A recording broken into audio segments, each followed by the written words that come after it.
repurposed. I mean, it was still great because John Malkovich is an absolute But they animal. did it with a little, like, he had a phone, right? Did I see that? Yep, and then Peyton Manning was at the league office talking to him. So that was cool, but it felt kind of repurposed. So I got but you. still entertaining. All right. I'm going to do ballin' and fallin' in one, even though I could do a million different ones. From Ricky Fowler winning at TPC Scottsdale. Swaggerhound Ricky. But did you see some of the stuff coming out over the weekend? What they were chanting with Ricky? Oh, you got to look it up. It's not for radio. I can't do it. Okay. But and then you got to go read up what they were saying on the 16th hole to Ricky Fowler, and the initials will be BDR.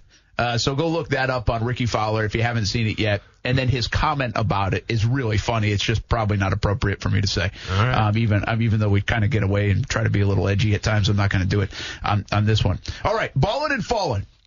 My best friend Pat, okay? He's my best friend since like third grade. Mm-hmm. So he's always balling in that facet. But he's always falling when it comes to gambling. He's like the worst gambler in the world. Worst. Yeah. But he calls me, I asked him yesterday, I said, all right, I know you're going to do these stupid prop bets. So what are the prop bets you get? So he tells me them all. Well, he calls me in the game, and he says, oh, my God, it just came through. And he bet $50 on Tom Brady's first pass being picked off. No way. Now, for a $100 bet, it would have won $6,000. Yeah. So he got $50 he put on it, wins $3,000. Dang. That's balling. Yeah.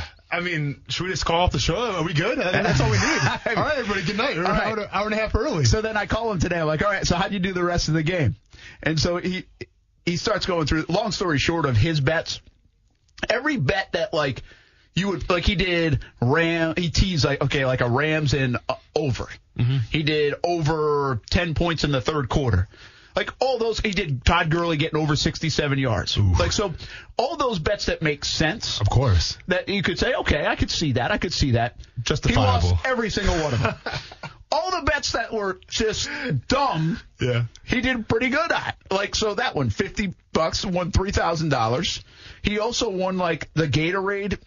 It has to be a different color than yellow. Blue. Yep. It was blue. I had money on that, too. He won the over on Gladys singing the national anthem. Yep. And that was easy. Yeah. He put $100 on over. She's from Atlanta. Come on. She's going to milk it for all it was worth. Lost the coin toss. Okay. So that one was out. So he was balling and falling last night is my point of this. But really balling.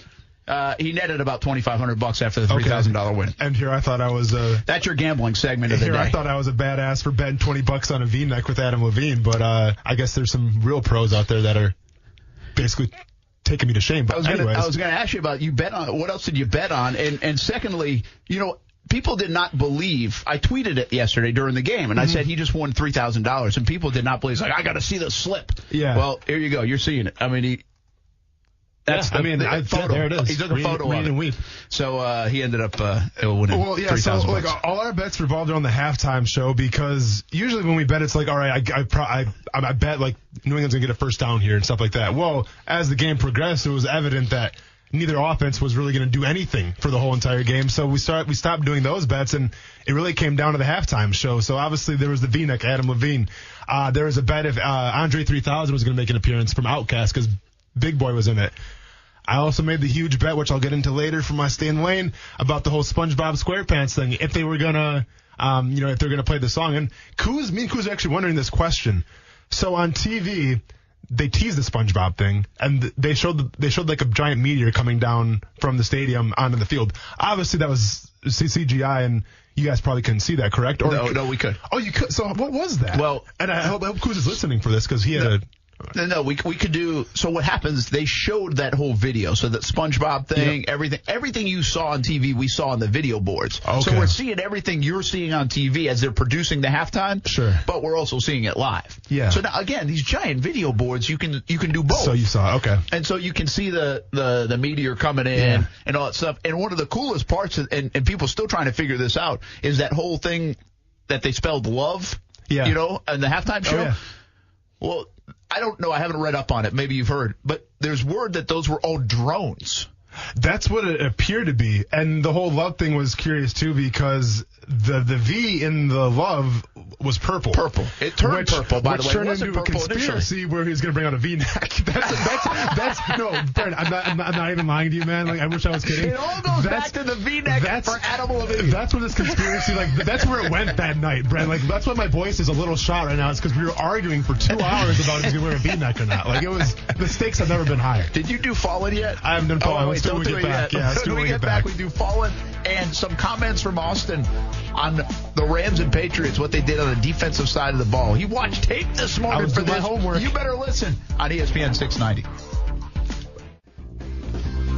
Hey, Mullen and Fallen here on a Monday. Austin Lane saying hi to Mom. Is she watching, listening in Wisconsin? No, she got stranded in Chicago, I believe. She was in Texas watching my cousin play baseball. He's in college, and she got stranded in Chicago. So she said, well, bad news is I probably can't go to work today, but good news is I can listen to the whole show. So very good. She's listening, or she might be watching. I'm not sure. Hi, What's Mom, up, Mom, and hi to my mom. I think she might be a listen. She catches like the second half of the show on Mondays because of some responsibilities. So listening all over the United States as the whiteboard magic is back for Austin Lane as we are back in studio here on this Monday following Super Bowl 53. We had the ballin' part. We got to do the Fallen, man. And we got to do Fallen. And let me well, I'm going to get into the game, so I want you to go first because I'm not sure if your Fallen has to do with the game. I'll be surprised. Obviously not. It has something to do with beer, obviously. But what else did you think? So I did this in the right order. Yeah, you did. This is Good playing call. Point guard at a high level. Good call. Know your teammates. All right, so Fallen, I got to go with the company of Budweiser. All right, so you guys had a decent Game of Thrones commercial. No need to get cocky about it, though, because the next commercial was a 1-minute dumpster fire about how you supposedly dropped the mic on Miller Lite and Coors Light, so that they actually featured corn syrup in their beer. First of all, it's beer. So let's be honest here. People don't really give a crap if they have corn syrup in it or not. People drink beer to have a good time and make bad decisions. Right, Brent? They don't drink it for the nutritional benefits. If you want nutritional benefits, drink Michelob Ultra. So I'm going to come out and say... Or don't drink it all. Or don't drink it all. I mean, drink water. Good call. Great call. So I'm going to come out and say this. Your marketing campaign of Dilly Dilly was a little overrated. It was the Big Bang Theory of slogans. Sure, it might appear to be funny, but is it really funny? Not really. Great job calling out corn syrup, though, which isn't really even high fructose. It's literally just corn syrup. You guys called out corn syrup. You guys use rice syrup to ferment your beer. Miller uses corn syrup. What is the difference? Nothing really. So now you have the National Corn Growers Association all over you because you spent millions of dollars on a commercial that nobody cares about. I get that you're trying to increase sales, but maybe dropping the fact that, listen, Miller Lite's got this corn syrup that you should watch out about. But maybe it's just the fact that people aren't afraid of corn syrup more than they are afraid of the Bud Light that's in your can. Huh. Fallen is Bud Light, sorry. Fallen is Miller Lite. On the commercial. I mean, I have a Miller tattoo, so I'm kind of paid to say that, Brent. Well, by the way, thought I'd let you know. Depending, there's probably like salespeople listening to this right now in our place that are like, are they Bud? Oh, for real? Oh, hit the delay button. I have no idea. I don't know. Well, I don't know. I mean, what do I mean? I'm telling like it is, Brent. Do you care about high fructose? Not even high fructose. No, but I did like Dilly Dilly. Okay. You know what? Here's why I liked it. I know it got a little carried away, but it was effective as heck. What is it, though? It doesn't matter. You know what it's associated with, right? Okay, yeah. Do you? I do. That's what advertising's about. No, it is, but it's also kind of dorky, but all right, so be it. To each their own, Brent. Any press is good press, man. That's a good point. But anyway, I don't. Sorry to our I think we might have to. I think we might have to start vetting these. We have to turn these in before 3:00. Pass them by the sales team, make sure we're all good, and then you can go with it. Well, hey, if Budweiser starts cutting the checks, I'll change my tune a little bit. But until that time, I stand in my response. By like next month, you have a Budweiser, you have a Clydesdale tattoo. I'm gonna have the hat and everything. Budweiser, baby, #1. By the way, at the end of the day, just don't ever give up on the Clydesdales, and you'll do just fine. That's a good point. Yeah, the Clydesdales and that dog too. The dog's a game changer as well. Dalmatian. Yeah. Oh yeah. Yep. That's good. All right, here's my Fallen. Mm-hmm. And it was the Rams on one particular play. Everybody's going to talk about the interception. And Goff had made a couple of nice throws to get in position, and it was just a poor decision at that time. Obviously, everybody knows you got to throw it a lot further and incomplete the other way, err on the side of caution. So that was a terrible throw. I mean, that was just a terrible throw. Yep. That's all there is to it. And he did have pressure. Again, you can't dismiss pressure in those situations because it makes you make bad decisions. So there is a part of that, even though it's not like a sack or an actual play by the Patriots.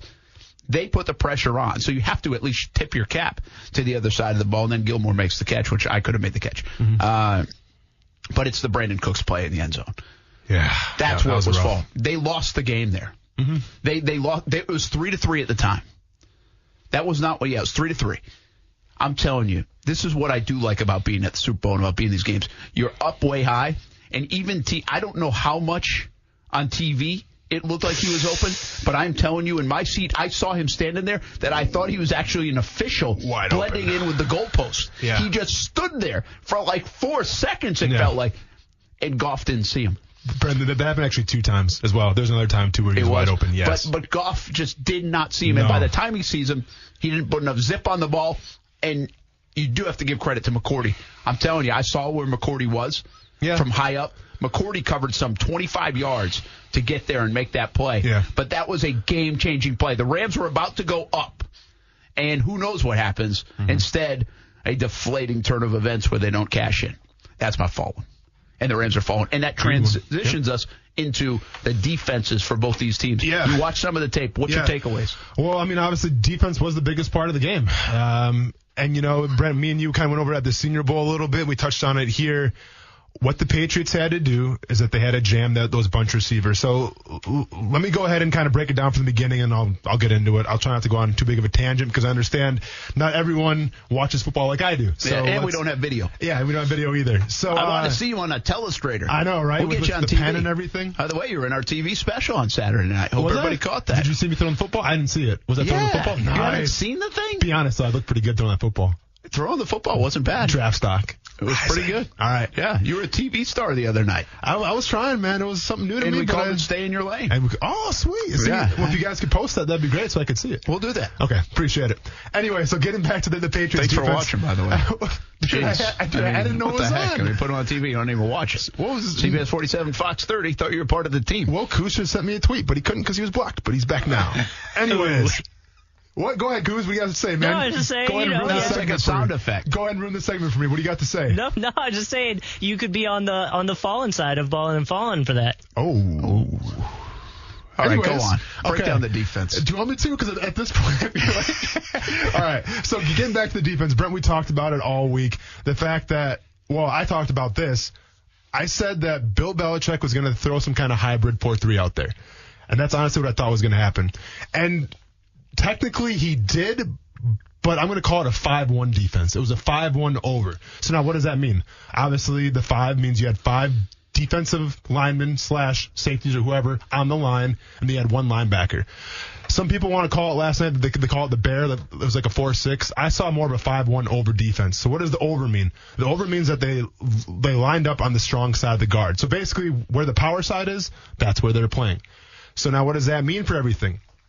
Well, here's what happened. So the Rams, they run the bunch formation all the time. We talked about that before too. Yeah. The bunch is great because it gets your fast guys.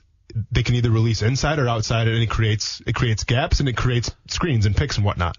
That's awesome.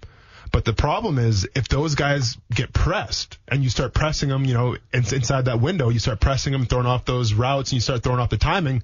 Well, then it makes it really hard in the quarterback, and that's exactly what the Patriots did. Now, if you run a 5-1 over defense, predominantly what you want to do is you want to play quarters in this secondary. And what quarters basically means is, listen, you got 5 defensive linemen, and I don't want to say 5 defensive linemen. They had 4 defensive linemen, and Patrick Chung actually was coming down playing the defense. So they had Patrick Chung coming down. They had 1 safety back, and then you have the defensive backs. What were they doing?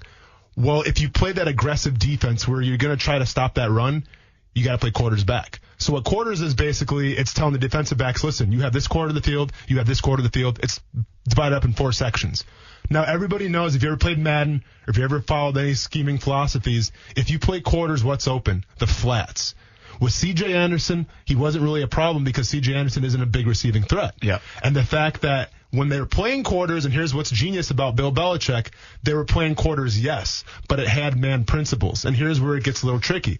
When they're playing quarters, usually what you want to do with quarters is you want to give the guy a little space because you're playing a quarter of the field. You're playing a zone coverage. So you don't